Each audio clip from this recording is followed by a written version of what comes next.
Previously we have seen the dedicated freight corridor project in India. Today we will see an ambitious mega-project by China which was conceived in 2013, in which China announced plans it would revive the Silk Route, connecting it with more than 60 countries in Asia, Europe, Africa, and the Middle East. This video is about the Belt and Road Initiative project of China, which traces the same path, the ancient Silk Route. The Silk Road held a lot of importance for both China and Europe from 2nd century BC till 14th century. The Silk Road was a network of ancient trade routes that connected the East and West, facilitating the exchange of goods, culture, and ideas.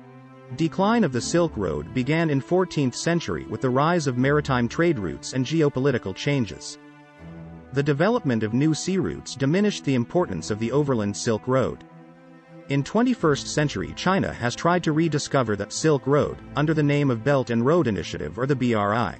The initiative was unveiled by General Secretary of the Chinese Communist Party and leader Xi Jinping in 2013 during visits to Kazakhstan and Indonesia.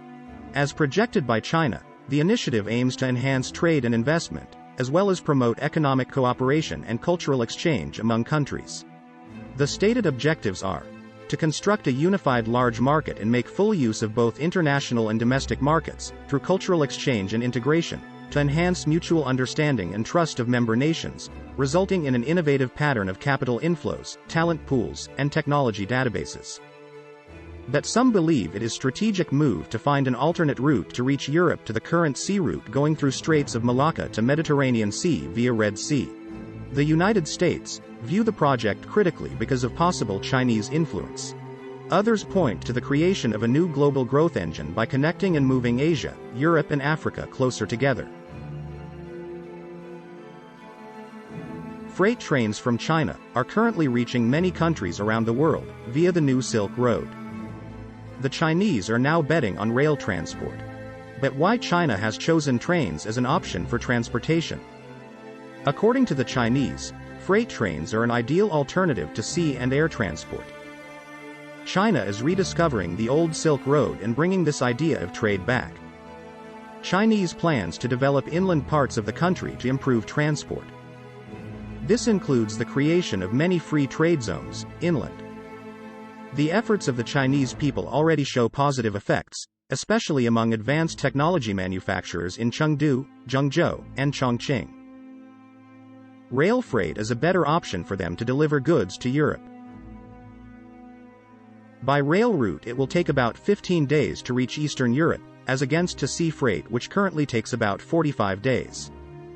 So rail route is shorter than sea transport, cheaper than air transport and can haul large cargo than road transport. But where do these freight trains from China connect in Europe? Freight trains from China reach many countries in Europe, Central Asia or South Asia. Currently, China has rail connections with countries like Kazakhstan, Tajikistan, Pakistan, Afghanistan, Turkmenistan, Iran, Azerbaijan, Georgia, Turkey, Russia, Ukraine, Belarus, Poland, Germany, Italy, Bulgaria, Hungary, Slovakia, Austria, Czech Republic, France, Belgium, the Netherlands, Spain, Great Britain, Norway, Sweden, Finland, Estonia, Latvia and Lithuania. It should be remembered that rail connections between some countries are not regular. However, there are documented cases where trains from China have arrived in these countries. What is exact time taken to reach destinations in Europe via rail freight forwarding? Trains from China to Poland cover 11,000 kilometers. They run from 7 to 17 days, depending on the initial and destination terminals, and another 2 days to reach Germany. The route goes through Yekaterinburg, Moscow, Malashevitz, Warsaw, and also Hamburg, to Duisburg. The route measures over 13,000 kilometers. Goods by train from China to United Kingdom needs 18 days. But what is being transported via Silk Route? The Chinese mainly transport textiles, footwear, electronic equipment, household appliances, advertising gadgets, interior and garden design elements. In 2017, 356 million smartphones went to export from Guangdong province, where every fifth smartphone in the world is manufactured. Now let's see what is the freight cost in rail transportation. Freight cost through rail transport via Silk Road is almost one-third the cost of air transport. The railway route reduces costs by nearly 30%. This can also treat it as a reference to compare the business case of rail transport versus water transport.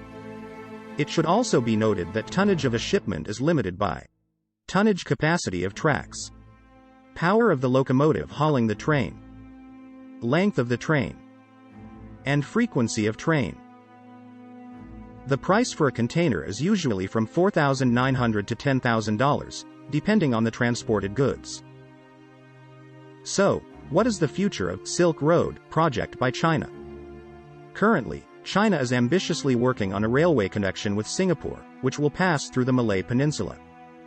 This project is also known as Kunming-Singapore Railway Project.